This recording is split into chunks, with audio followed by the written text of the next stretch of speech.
Bismillahirrahmanirrahim. Assalamualaikum warahmatullahi wabarakatuh. Pemirsa yang dirahmati Allah, marilah kita simak ceramah dari Ustaz Dasar Tatib dengan tema Perbanyaklah istighfar di bulan Ramadan ini. Sebelumnya marilah kita bersolawat terlebih dahulu. Allahumma sholli ala Sayyidina Muhammad wa ala ali Sayyidina Muhammad. Selamat menyaksikan. Nah, ini tidak kencang tapi syahdu. Suara beginilah yang kasih bernafsu laki-laki, yang mendayu-dayu. Ada cewek di sini?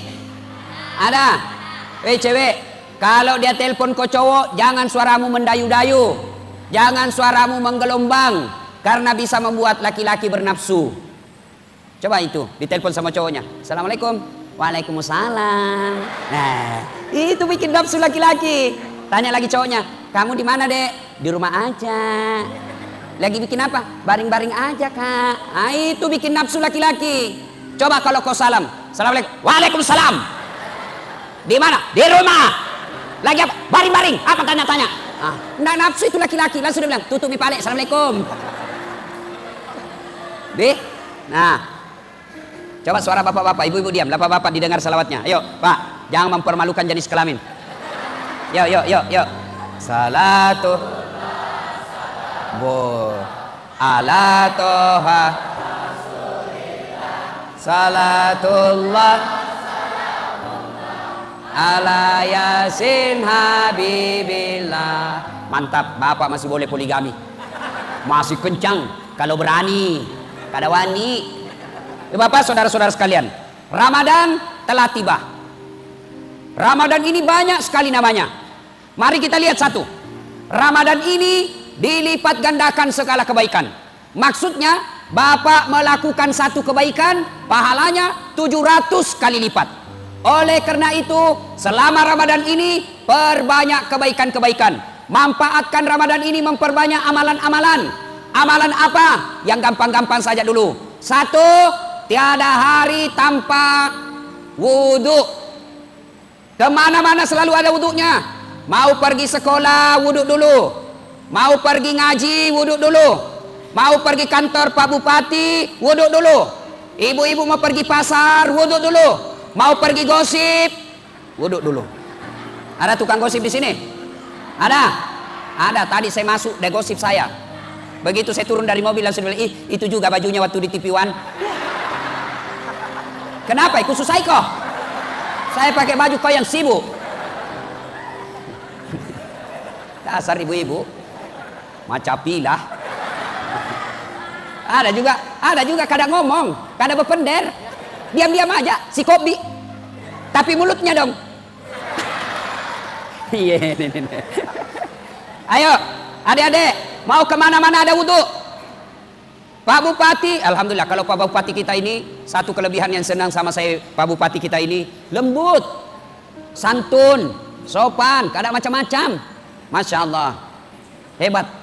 Ya, kemana-mana ada wudhu. Ada yang tanya, Ustadz, kalau saya selalu ada wudhu, apa kelebihannya? Setiap saya saat ada wudhuku, apa hebatnya? Kata Allah dalam Al-Quran, orang yang selalu ada wudhunya, innallaha yuhibbut tawwabina wa yuhibbul mutattakhirin. Dicintai oleh Allah. Coba bayangkan Pak, 30 hari Ramadan, selama 30 tidak pernah kita tidak ada wudhu, 30 hari selalu ada wudhu. Maka lepas Ramadan pasti kita merasa tidak enak kalau kita dalam keadaan tidak wudhu. Orang yang ada wudhunya dicintai Allah. Kalau sudah dicintai Allah, apa hebatnya? Orang yang dicintai Allah, satu, apa dia minta pasti dikasih. Ya Allah. Halo ibu, bu, capek mak kipas ibu. Ada ibu-ibu di situ ngipas terus begini. Capek tangannya kipas, kepalanya lagi dikasih goyang. Ayo, orang yang selalu ada wudhunya dicintai Allah. Kalau sudah dicintai Allah, maka apa dia minta dikasih? Ya Allah, mudah-mudahan anakku lulus masuk perguruan tinggi negeri, dikabulkan. Ya Allah, mudah-mudahan bisnisku lancar, dikasih. Ya Allah, mudah-mudahan anakku jadi pegawai, dikabulkan. Kenapa? Sudah dicintai Allah. Kalau orang dicintai Allah, apa dia minta pasti dikasih. Contoh, ada anak muda, pacar baru, cewek mata duitan. Nah bilang ceweknya, Kak, betul kau sayang saya? Betul Dinda, serius. Bener, kata ceweknya, kalau abang betul sayang sama saya, belikan saya pulsa 200. Nggak ada duitnya sang cowok. Dia pikir, daripada saya diputuskan cintaku, lebih baik saya ngutang. Dia pergi ngutang sama temannya, pinjam duitmu 200, bulan depan ku bayar 400, yang penting saya tidak diputuskan cintaku. Begitu juga dengan Allah. Kalau Allah telah cinta kepada bapak, bapak minta di bulan Ramadan ini, Allah kasih. Ada bilang, kenapa yang saya minta tidak dikasih? Saya sudah wudhu, setiap saat saya wudhu, setiap Ramadan saya wudhu, setiap selesai tarawih saya minta. Kenapa tidak dikasih? Saya tidak terpilih jadi anggota DPR. Ada di sini caleg gagal? Ada? Ada? Jangan lihat-lihat orang bos, tidak enak perasaannya. Saya punya asosiasi di Makassar namanya Asosiasi Caleg Gagal. Capu duit ibalu galungnya, ikalaki. Bos, kalau bapak minta tidak dikasih, sangka baik. Saya sudah pasang baleho, sudah sosialisasi, sudah pasang bagi-bagi jilbab, tidak terpilih, yakin bahwa bukan anggota DPR yang terbaik buat bapak. Saya tahun 2013 yang lalu di Makassar, ikut Pilwali Makassar, 10 pasang calon. Saya tidak terpilih. Bukan kalah ya, bukan kalah. Bukan kalah, karena yang menang belum tentu dia kalah saya. Cuma yang menang lebih banyak suaranya. Ini namanya sangka baik. Saya tidak terpilih wali kota, saya tahu hikmahnya. Karena saya tidak terpilih wali kota, saya bisa selesaikan doktor saya bisa sekolah 2 tempat, 1 dalam negeri, 1 luar negeri. S3 bersamaan waktunya bisa selesai. Andai saja saya terpilih pilwali, mungkin saya tidak bisa jadi doktor. Saya jadi ustadz, karena saya tidak terpilih jadi wali kota, saya jadi ustadz. Alhamdulillah, keliling kemana-mana. Saya pergi ceramah ke New York. Ibu-ibu tahu New York? Tahu New York? Tahu? Pagatan terus. Masya Allah. Saya pergi ceramah ke Turki, ke Belanda, ke Jepang, ke Filipina Selatan. Semua pergi keliling dunia. Maka kalau bapak tidak terpilih anggota DPR, jangan sangka buruk, sangka baik. Kenapa tidak terpilih anggota DPR? Allah tahu 2021 nanti di DPR ada penggerebekan, bapak terlibat korupsi, penjara 7 tahun. Allah tidak mau bapak di penjara, maka tidak lulus. Saya tamat SMA, daftar dokter. Saya mau jadi fakultas kedokteran. Saya ikut bimbingan tes. Saya sholat tahajud 40 malam berturut-turut. Ibu bapak saya doakan saya. Saya nasar puasa, kalau lulus 7 hari saya nasar puasa. Saya ikut bimbingan tes. Saya juara umum 2 di sekolah saya. Begitu pengumuman, tidak lulus. Temanku lulus, padahal nilainya tidak pernah lebih hebat dari saya. Saya tahu jawabannya karena saya lulus di Sospol.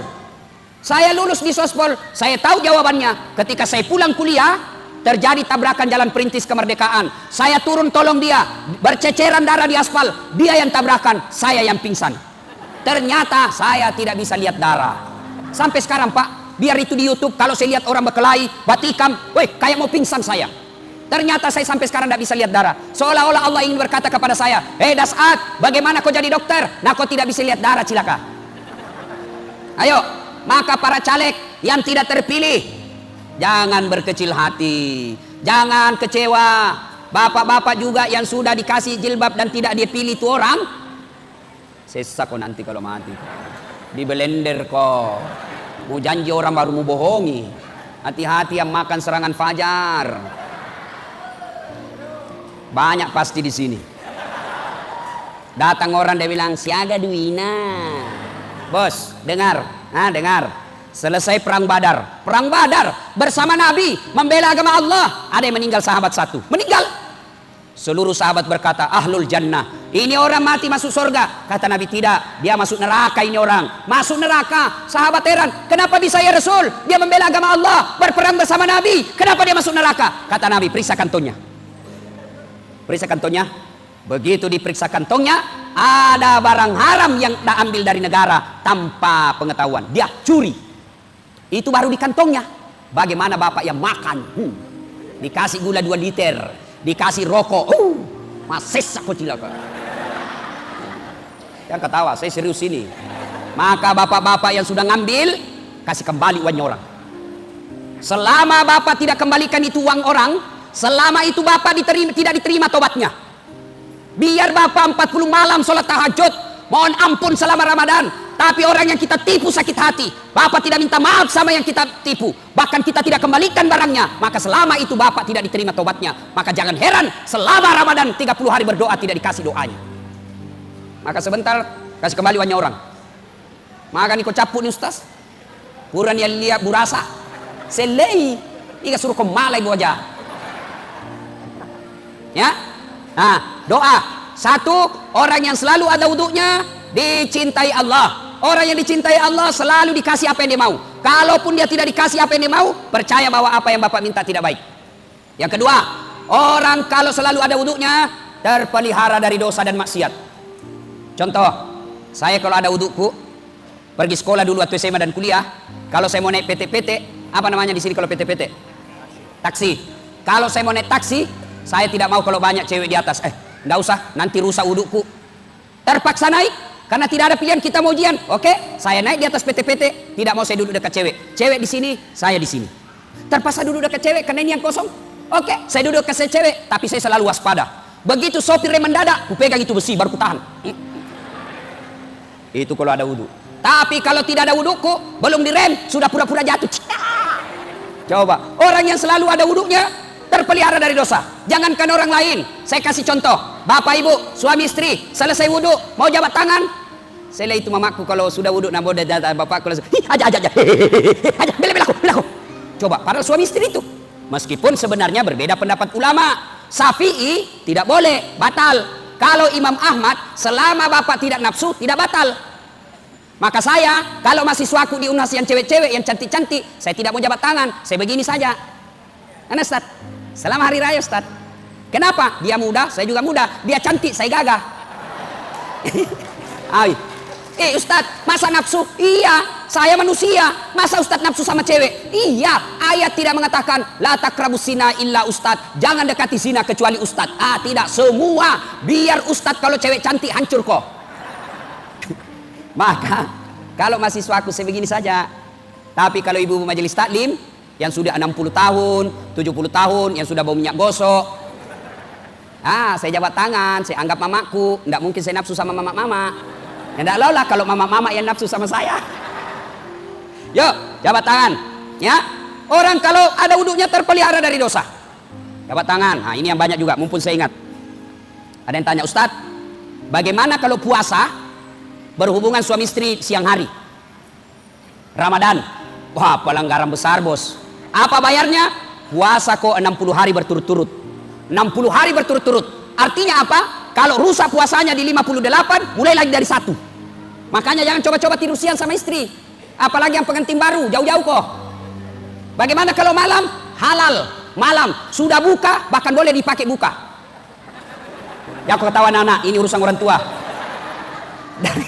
Dari buka sampai subuh boleh sama istri.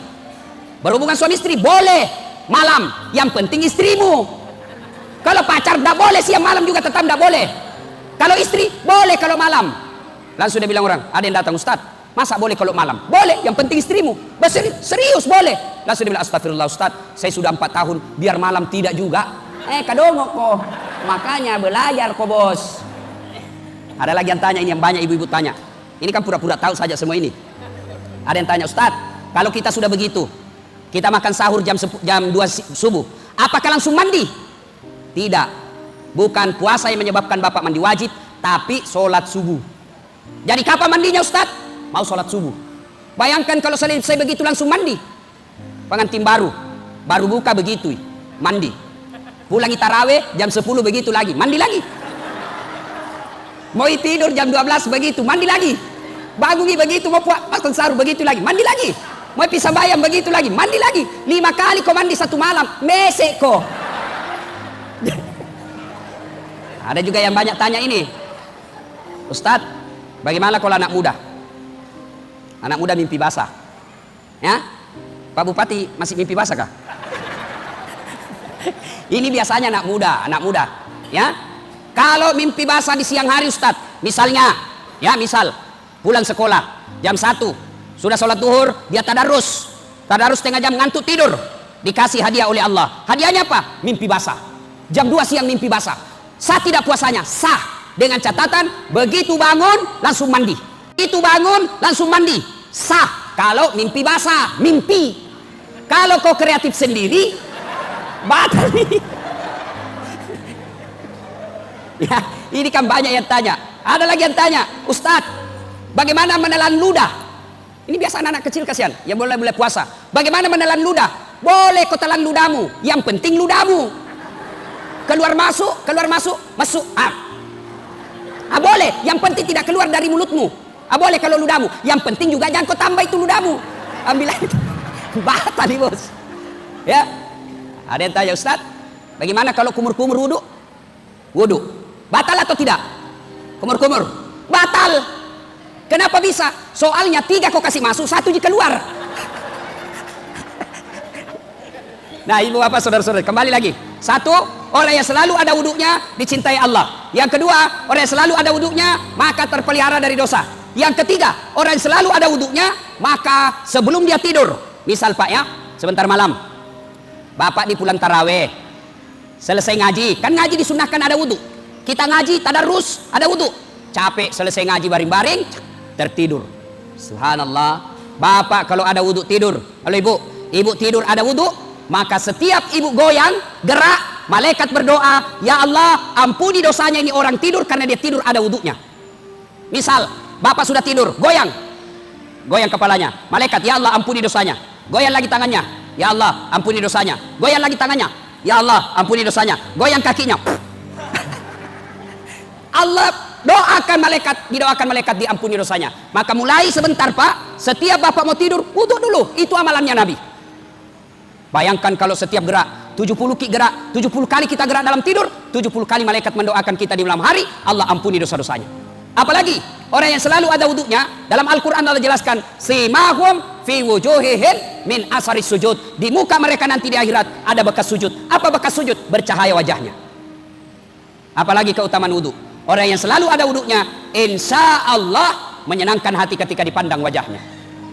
Biasa mungkin kita lihat toh, itu Ustaz Dasar tidak gagah, jelek, pesek, enggak juga putih, tapi senang kita foto sama dia. Senang kita lihat mukanya. Kenapa? Bisa jadi karena ada nur ilahi di wajahnya. Maka ibu-ibu, halo ibu, bu, mau enggak menyenangkan hati supaya suami senang lihat ibu? Mau? Mau ibu? Kalau ibu mau tidak usah make up. Ada juga itu perempuan dikira tembok mukanya, coklat, biru, abu-abu, keren. Ada semua nak kira tembok, gencung, malah itu alisnya nak kasih lebih lagi sedikit. Ada kuliah itu model baru, cilla. Nak kasih lebih di sini. Pas nak gores disambar tangannya sama anaknya. Malam pesi wali. Nabi bilang, ambilkan air, lari anaknya. Malah si jalan, airnya nak kasih keluar saja lidahnya. Daripada ibu beli make up mahal-mahal, lebih baik pembeli bedak, pembeli make up, ibu tabung, kirim ke akhirat, bawa ke masjid. Selebihnya ibu supaya disenangi suami, maka ibu lebih baik selalu ada wudhu. Amalan yang pertama, Ramadan ini latihan 24 jam ada wudhu. Mau kemana-mana ada wudhu. Yang kedua, selama Ramadan ini salah satu lagi kebaikannya adalah bulan penghapus dosa. Diampuni segala dosa-dosa kita. Ustadz, bagaimana cara bertobat di bulan Ramadan ini? Halo ibu, Pak, salah satu namanya bulan Ramadan, bulan penghapus dosa. Bahkan Nabi menjelaskan celaka, sampai 3 kali Nabi ucapkan celaka, celaka, celaka umatku yang menamui bulan Ramadan, yang memasuki bulan Ramadan, lepas Ramadan dia tidak mendapat ampunan dari Allah Subhanahu wa taala. Macilaka ki Pak, kotuo ki malampe sunga, umur panjang, masuk Ramadan lalu tidak mendapat ampunan dari Allah. Itu karena celaka kalian. Maka sekarang bagaimana supaya diampuni Allah? Bagaimana caranya supaya diampuni Allah? 1, supaya diampuni Allah bulan Ramadan ini, banyak-banyak istighfar. Nashhadu Allah ilaha illallah wa nastaghfirullah nas'aluka ridaka wal jannah wa na'udzubika min sakhatika wan nar. Kapan bagus dibaca Ustaz? Kapan saja. Bapak-bapak duduk istighfar, ibu-ibu duduk nunggu pembeli di toko, nunggu pembeli di warung kita, sambil menunggu istighfar. Asyhadu Allah ilaha illallah. Atau dengan lagu-lagu Astaghfirullah Rabbal baraya, Astaghfirullah minal hataya. Waktu paling baik menjelang buka seperti sekarang. Makanya dulu radio kita, RRI dan TVRI, jelang buka dulu sebelum buka puasa, ulama memimpin istighfar. Yang kita lihat, yang kita dengar, istighfar. Nasyhadu Allah ilaha illallah. Dulu. Sekarang begitu mau buka, muncul semua orang. Saya mengucapkan selamat buka puasa. Saya Kenapa kok? Ayo. Maka ibu bapak, jelang buka tidak usah nonton TV. Jelang buka lebih baik ibu sudah wudu, sudah bagus pakaiannya, siap-siap ke masjid, menghadap kiblat, istighfar di rumah. Lebih bagus lagi kalau datang di masjid. Istighfar ki. Dengan catatan istighfarnya jangan di depan makanan. Kalau bapak istighfar di depan makanan, mulutmu istighfar, dalam hatimu mana dulu ku makan. Nasyhadu Allah ilaha illallah, dalam kote 2. Wa nastaghfirullah, pisang hijau. Soto Banjar. Maka sebaiknya istighfar jangan di depan makanan. Yang berikutnya, cara bertobat di bulan Ramadan ini, selain memperbanyak istighfar, yang kedua, lazimkan sholat sunnah taubat. Banyak-banyak sholat sunnah taubat. Kapan waktunya Ustaz? Yang paling baik, yang paling ideal, selesai sholat maghrib, tunggu isya. Bolehkah sudah isya? Boleh. Boleh sebelum duhur? Boleh. Boleh setelah duhur? Boleh. Boleh sebelum asar? Boleh. Boleh sebelum isya? Boleh. Tapi waktu paling bagus, selesai sholat maghrib, nunggu isya. Jadi bapak, pepura ki mandre, sudah buka, jangan langsung banyak makan pak. Ini biasa kita kalau Ramadan kan, siang setengah mati kelaparan, malam setengah mati kekenyangan. Dek nolek kedo, ambil porsi-porsi mengamuk, bocor. Andre lah boja, sudah makan tidak bisa lagi goyang. Maka ketika buka, seadanya saja. Kenapa? Kalau bapak terlalu kenyang, ngantuk, malas datang ke masjid. Maka sebaiknya selesai sholat maghrib, makan kecil saja, lalu datang ke masjid. Sambil nunggu isya, sambil nunggu azan isya, bapak salat taubat. Apalagi nih yang sudah muka-muka sakaratil maut. ya. Salat taubat. Bagaimana caranya salat taubat? Sama salat sunnah yang lain. Bedanya niat. Ini selalu natanya ibu-ibu. Bagaimana usallinya Ustaz?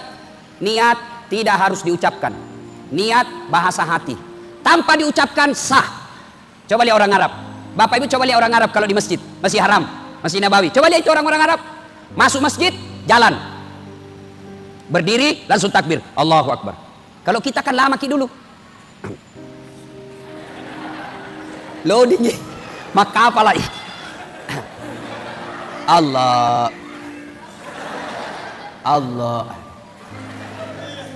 Langsung duduk. Saya tanya, kenapa tidak jadi sholat dek? Ku lupa usallinya Ustaz.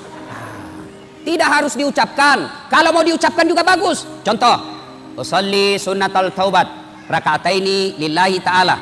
Saya niat sholat sunnah taubat 2 rakaat. Sunnah hukumnya bagi saya lillahi ta'ala. Bahasa Indonesia, bahasa Bugis, wakatai masampajan sunnat taubat 2 rakaat. Sunnah iresiseku nasabah Allah ta'ala. Allahu Akbar. Bahasa Banjar, kada kawa. Coba, sudah ya? Itu pun susah dihafal. Ambil cara gampang. Bagaimana cara gampangnya? Berdiri tegak, menghadap kiblat, baru bilang maki begini bu. Tuhan, semain sunat tobat ya. Allah.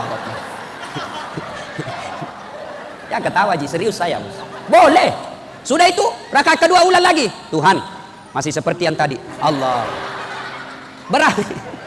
Berapa rakaat Ustaz? 2 rakaat sampai 6. Artinya 2 bagus, 4 lebih bagus, 6 lebih utama. Apa bacanya? Sama sholat sunnah yang lain. Selesai takbir, Allahu Akbar. Nah, meletakkan tangan ini macam-macam. Allahu Akbar, Ahlus Sunnah wal Jamaah. Antara dada dengan pusat. Allahu Akbar, di atas dada. Allahu Akbar, di bawah pusat. Allahu Akbar, lurus. Mana yang cocok? Cocok semua. Silakan kau pakai mana yang kau mau. Mana yang salah? Kalau kau pakai semuanya. Allahu Akbar. Salah. Ya, sudah takbir, Allahu Akbar. Macam-macam orang takbir. Ada yang begini, Allahu Akbar. Ada yang begini, Allahu Akbar. Ada juga yang begini saja kulihat kayak orang capek. Engkau tahu hitam hadir, Ada juga. Ya silakan, yang penting jangan kau salahkan orang. Ya, mau kau pakai apa saja, yang penting jangan kau salahkan orang. Ada juga yang lebih hebat, Allah. Ada juga begini, ada juga, ya, ada juga saya lihat begini, Allah. Saya tanya apa itu, dia bilang satu Allah. Oh iya. Apa dalilnya? Dia bilang, nenekku ajar kak. Nenekmu pun kalah talah. Ya, macam-macam. Silakan, tapi jangan kau salahkan orang. Sudah takbir, Allahu Akbar. Baca doa iftitah, Allahu Akbar kabira dan seterusnya. Kalau tidak hafal, langsung Al-Fatihah. Sudah baca Al-Fatihah, baca surah pendek. Surah pendek apa saja, terserah yang hafal dan yang pasti. Jangan dibaca yang susah. Seperti Wattini. Itu biasa aku sambung Walasri. Wattini pertama, Walasri terakhir. Atau Al-Kafirun. Ini juga susah biasa. Tidak mau sampai. Apalagi kalau baru kau tobat. Itu di ayat nu hafal. Lebih kau diam. Wala antum abiduna ma'abud wala ana abidum ma'abadtum wala antum abiduna ma'abud wala ana abidum ma'abadtum wala antum. Coba. Ya, sudah baca Al-Fatihah? Waladdallin, amin. Minimal satu ayat. Satu ayat, bukan satu surah. Bismillahirrahmanirrahim. Alif lam mim. Allahu Akbar. Boleh, sah. Pun tidak ada surah pendek dihafal. Waladdallin, amin. Allahu Akbar. Sah. Sudah satu rakaat naik. Rakaat kedua sama lagi. Kapan tobatnya? Sujud terakhir. Ya, misalnya tobat sujud terakhir. Ya Allah, contoh. Sujud terakhir. Ya Allah, saya hilap tadi di kantor ya Allah. Pegang tangannya sekretarisku. Nah, pegang nggak juga Tuhan. Jadi baku pegang-peganglah kami. Ya Allah, maafkan saya. Saya hilap, tak lupa kapuang. Yang lebih penting ya Allah, Rabbana la tusik qulubana ba'da is hadaitana wa hab lana min ladunka rahmah. Jangan engkau palingkan hati hamba setelah engkau berikan hidayah. Nah itu. Nah, 2 rakaat salam, 2 rakaat salam sampai 6. Ya, maka Ramadan kalau mau bertobat, 1, perbanyak istighfar, 2, perbanyak salat sunat tobat, yang ketiga, banyak bersedekah. Sedekah. Kenapa? Syarat tobat itu 4.